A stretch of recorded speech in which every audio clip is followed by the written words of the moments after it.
Formula ఈ car రేసులో electoral బాండ్ల ప్రస్తావన రావడం కొత్త చర్చకు దారితీస్తోంది. దీనిపై వస్తున్న ఆరోపణలు, అనుమానాలు నివృత్తి చేయాల్సిన అవసరం కేటీఆర్పై ఉందని కాంగ్రెస్ చెబుతోంది. అయితే ఈ వాదనను బీఆర్ఎస్ కొట్టిపారేసింది.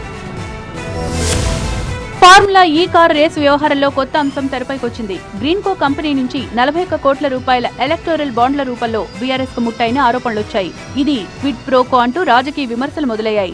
గ్రీన్కోతో కేటీఆర్ కున్న సంబంధం అందరికీ తెలుసన్నారు Congress MLA NM Srinivasa Reddy. Cabinet అనుమతి లేకుండా విదేశాలకు డబ్బులు పోయాయన్నారు. నోట్ ఫైల్ పై కేటీఆర్ సంతకం చేస్తే విచారణ జరిపించద్దా అని ప్రశ్నించారు. బాండ్స్ ఇవ్వడంలో తప్పు లేదు, చాలా పెద్ద పెద్ద కంపెనీలు ఇచ్చిండ్రు.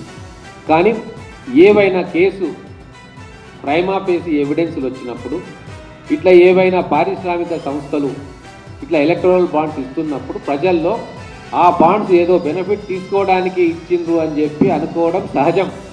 అటువంటప్పుడు రాజకీయ నాయకుడిగా ఆ స్థాయిలో ఉన్న కేటీఆర్ అవన్నీ అబద్ధాలు అని రుజువు చేయాల్సిన ప్రాథమికమైన బాధ్యత కేటీఆర్ గారి మీద ఉంటది.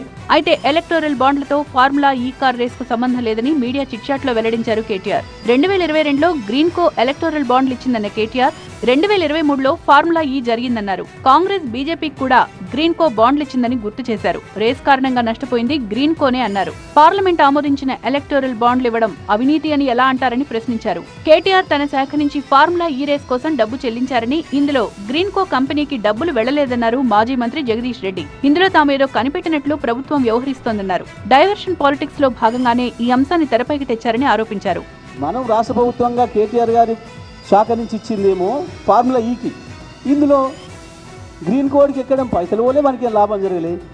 నిజమే వీళ్ళు ఏందో కనిపెట్టినట్టు రేవంత్ రెడ్డి సిబిఐ కంటే మించి ఏడాది కాలం వెతికి పట్టుకుంటే ఇవాళ రాత్రి పొద్దున దొరికిందని చెప్పబడిన ఆ గ్రీన్కో ఎలక్ట్రల్ బాండ్స్ విషయం, దానికి ఏం సంబంధం?